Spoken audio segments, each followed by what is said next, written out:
భూపతిరాజు శ్రీనివాసవర్మ కేంద్ర మంత్రి. 5 రాష్ట్రాల ఎన్నికల్లో బీజేపీ అద్భుత విజయం సాధించింది. దేశవ్యాప్తంగా బీజేపీ శ్రేణులు పెద్ద ఎత్తున సంబరాలు నిర్వహిస్తున్నారు. 5 రాష్ట్రాల ఎన్నికల్లో బీజేపీ అస్సాం, పుదుచ్చేరి రాష్ట్రాల్లో అధికారం నిలబెట్టుకుంది. పశ్చిమ బెంగాల్లో అద్భుత విజయం సాధించింది. పశ్చిమ బెంగాల్లో బీజేపీ 2011కి ముందు ఒక్క శాసనసభ్యుడు కూడా లేరు. గతంలో బీజేపీ నేతలపై దాడులు చేశారు. అంచెలంచెలుగా పార్టీ అక్కడ ఎదిగింది.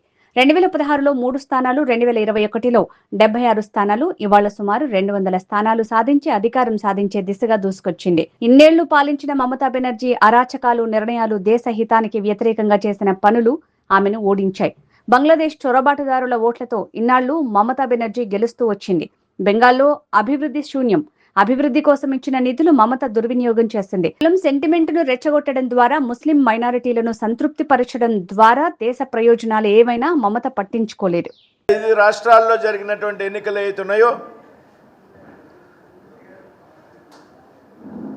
ఆ ఎన్నికల్లో భారతీయ జనతా పార్టీ అద్భుతమైనటువంటి విజయాలు సాధించింది. అందులో భాగంగా వేళ దేశవ్యాప్తంగా కూడా భారతీయ జనతా పార్టీ శ్రేణుల్లో పెద్ద ఎత్తున సంబరాలు నిర్వహిస్తున్నాం అనేటువంటి సంగతి. భారతీయ జనతా పార్టీ జరిగినటువంటి 5 రాష్ట్రాల ఎన్నికల్లో గతంలో అధికారంలో ఉన్నటువంటి అస్సాం, పుదుచ్చేరి ప్రాంతాల్లో రాష్ట్రాల్లో అధికారాన్ని నిలబెట్టుకోవడం కాకుండా ఏదైతే పశ్చిమ బెంగాల్ రాష్ట్రంలో ఒక అద్భుతమైనటువంటి విజయాన్ని అందుకుంది అనేటువంటి విషయాన్ని చెప్పడానికి ఈవేళ మేమంతా కూడా చాలా సంతోషంగా, ఆనందంగా ఉంది. పశ్చిమ బెంగాల్ రాష్ట్రం మనందరికీ కూడా తెలుసు. పశ్చిమ బెంగాల్లో భారతీయ జనతా పార్టీకి 2011కు ముందు ఒక్క శాసనసభ్యుడు కూడా లేనటువంటి పరిస్థితి. పశ్చిమ బెంగాల్లో అంతకుముందు అధికారంలో ఉన్నటువంటి కమ్యూనిస్ట్ పార్టీ కార్యకర్తలు ఎవరైతే ఉన్నారో అనేక మంది భారతీయ జనతా పార్టీ కార్యకర్తల మీద పెద్ద ఎత్తున దాడులు చేసినటువంటి సంగతి, అనేక మంది భారతీయ జనతా పార్టీ శ్రేణులు ప్రాణాలు కోల్పోయినటువంటి సంగతి. అంచెలంచెలుగా పార్టీ ఎదిగి కార్యకర్తల యొక్క కృషి ఫలితంగా అనేక మంది ప్రాణత్యాగాలు చేసినటువంటి కారణంగా 2011లో ఒక స్థానం కూడా లేనటువంటి భారతీయ జనతా పార్టీకి 2016లో 3 స్థానాలు, 2021లో 76-77 స్థానాలు,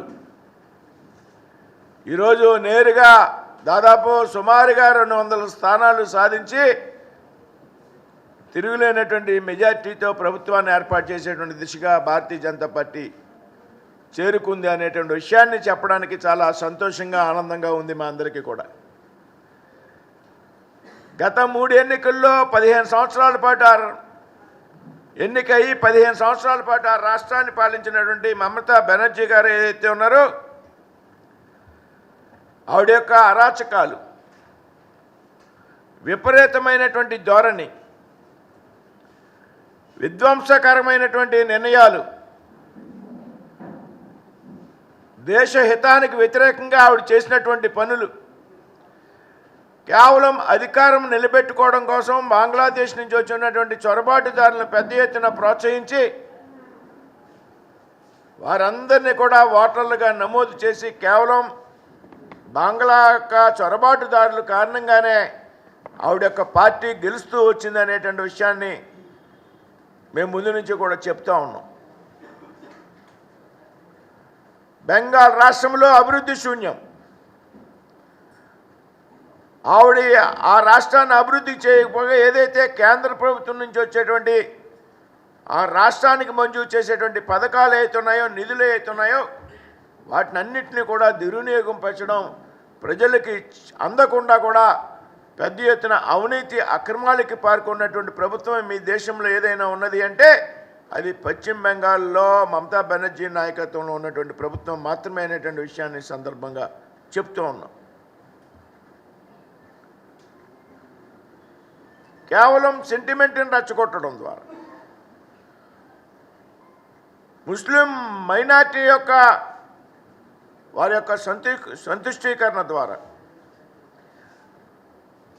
కేవలం వారి ఆధారంగా మాత్రమే ఎన్నికల్లో అధికారంలోకి రావాలి, కానీ రాష్ట్ర ప్రయోజనాలు ఏమైనా కూడా, దేశ ప్రయోజనాలు ఏమైనా కూడా నాకు అనవసరం అనేటువంటి మాదిరిగా మమతా బెనర్జీ గారు వ్యవహారం గత 15 సంవత్సరాలుగా ఉన్నదనేటువంటి విషయం మీ అందరికీ కూడా తెలుసు.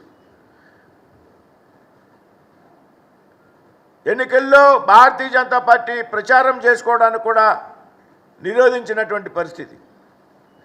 పోలింగ్ రోజులు అనేక పోలింగ్ స్టేషన్లో దాడులు నిర్వహించడం, కొన్ని పోలింగ్ స్టేషన్లకు ఈవీఎంలకి ప్లాస్టర్ వేయడం ద్వారా ఓటర్లు పోలింగ్లో పాల్గొనకుండా చూడడం, పెద్ద ఎత్తున దౌర్జన్యాలు, వీటినన్నింటిని కూడా అధిగమించి ఈవేళ పశ్చిమ బెంగాల్ రాష్ట్ర ప్రజలు దాదాపు 200 సీట్లలో భారతీయ జనతా పార్టీని గెలిపించి ఈవేళ అక్కడ ప్రభుత్వాన్ని ఏర్పాటు చేసేటువంటి దిశగా వారు ముందుకు వచ్చినందుకు ముఖ్యంగా పశ్చిమ బెంగాల్ రాష్ట్ర ప్రజలందరికీ కూడా భారతీయ జనతా పార్టీ పేరున కూడా హృదయపూర్వక ధన్యవాదాలు తెలియజేస్తూ ఉంది.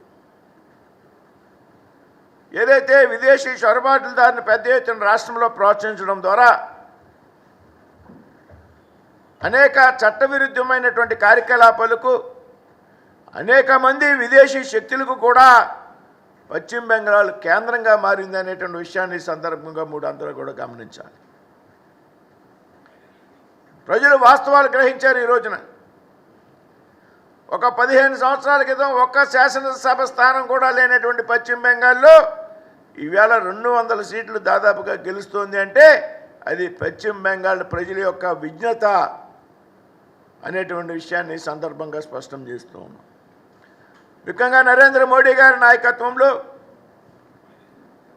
అమిత్ షాజీ నాయకత్వంలో, పార్టీ అఖిల భారత అధ్యక్షుడు నితిన్ నబీన్ గారి నాయకత్వంలో, అదేవిధంగా రాష్ట్రంలో ఉన్నటువంటి సువేందు అధికారి ఎవరైతే ఉన్నారో వారి యొక్క నాయకత్వంలో ఇవాళ బెంగాల్లో ఒక అద్భుతమైనటువంటి విజయం భారతీయ జనతా పార్టీ ఖాతాలో చేరింది అనేటువంటి విషయాన్ని ఈ సందర్భంగా చెప్తూ ఉన్నాం.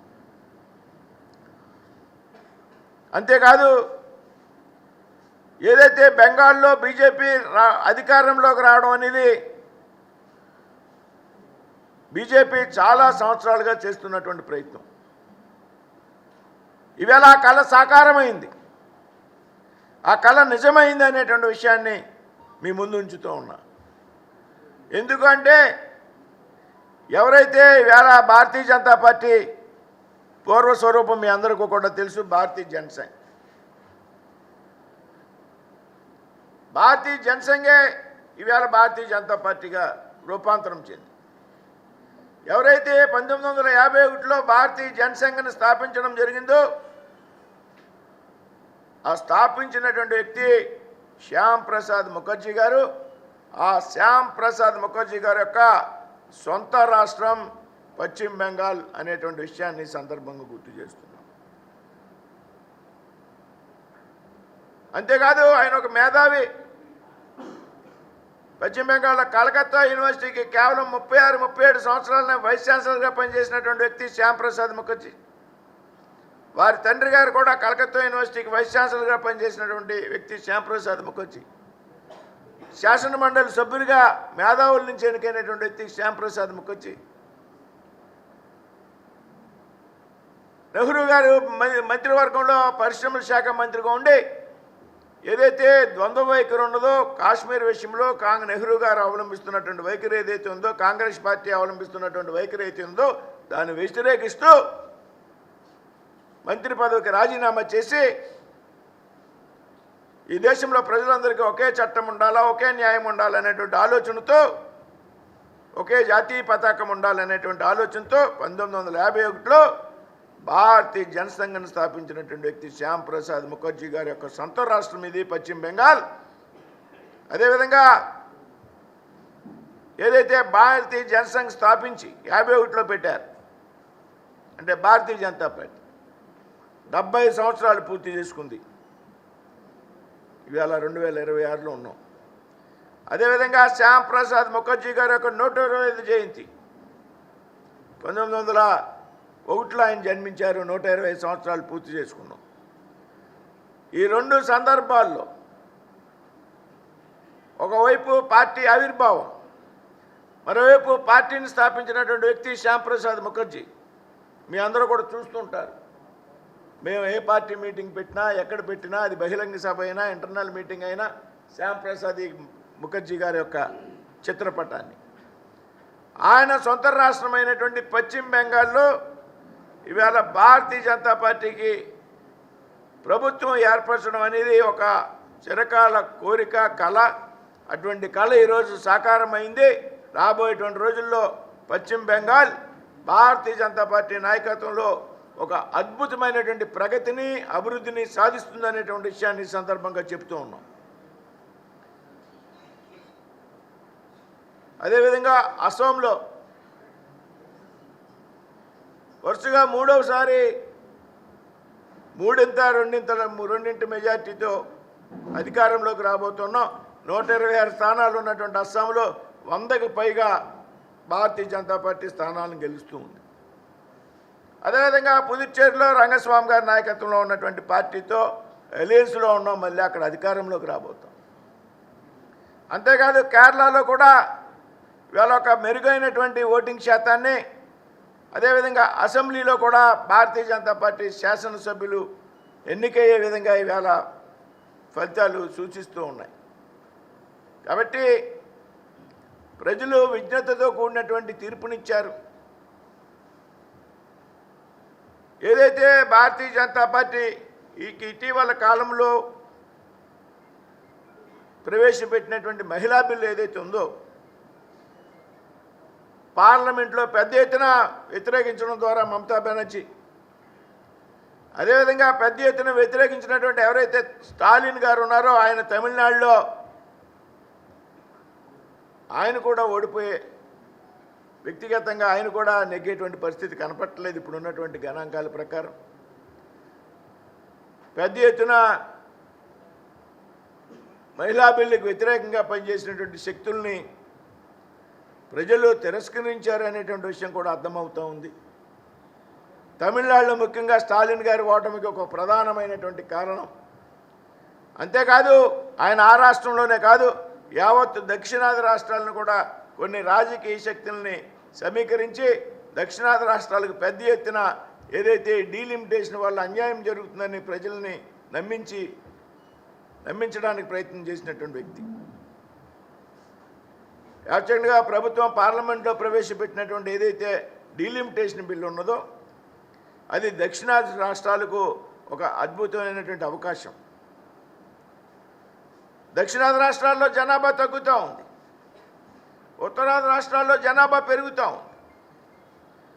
వీటిని గమనించినటువంటి ప్రధానమంత్రి మోడీ గారు కానీ, అమిత్ షా గారు కానీ జనాభా ప్రాతిపదికన కాదు డీలిమిటేషన్, అన్ని రాష్ట్రాల్లో ఇప్పుడున్నటువంటి స్థానాలకి అదనంగా 50% పెంచుతాము అంటే, జనాభాతో నిమిత్తం లేకుండా పెంచుతాము అంటే దక్షిణాదికి అన్యాయం జరిగిపోతుందని గొంతెత్తి కలిసినటువంటి స్టాలిన్ గారు ఈవేళ ఆయన పార్టీ తమిళనాడులో ఓడిపోవడమే కాకుండా స్వయంగా ఆయన కూడా ఓడిపోతున్నాడు అనేటువంటి విషయం ఈ దేశంలో ఉన్నటువంటి మహిళా శక్తికి ఒక నిదర్శనంగా భావిస్తూ ఉన్నాం. అదేవిధంగా టీఎంసీ ఈవేళ బెంగాల్లో. కాబట్టి ఇవాళ వచ్చినటువంటి ఫలితాలు ఏవైతున్నాయో భారతీయ జనతా పార్టీ పూర్తి సంతృప్తికరంగా ఉంది, ఆనందంగా ఉంది.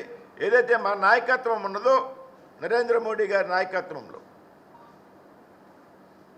అమిత్ షా గారి నాయకత్వంలో రాబోయేటువంటి రోజుల్లో ఒక అద్భుతమైనటువంటి ప్రభుత్వాలు ఈ రాష్ట్రంలో నడుస్తాయి. ప్రజలే ఆదరణ పెద్ద ఎత్తున చేరుకుంటాయి. పెద్ద ఎత్తున బెంగాల్ ఏదైతే ఉందో ఏమాత్రం కూడా అభివృద్ధికి నోచుకోలేనటువంటి రాష్ట్రం బెంగాల్. ఆ బెంగాల్ అభివృద్ధి విషయంలో కూడా భారతీయ జనతా పార్టీ నేతృత్వంలో ఏర్పడేటువంటి ప్రభుత్వం కట్టుబడి ఉంటుంది అనేటువంటి విషయాన్ని చెప్తూ, ఈ విధంగా భారతీయ జనతా పార్టీ శ్రేణులకు, కార్యకర్తలకు పెద్ద ఎత్తున విజయాన్ని అందించినటువంటి నరేంద్ర మోడీ గారికి, అమిత్ షా గారికి, నితిన్ నబీన్ గారికి కూడా మరి కార్యకర్తలందరి తరఫున కూడా పెద్ద ఎత్తున ధన్యవాదాలు తెలియజేస్తూ సెలవు తీసుకుంటాం.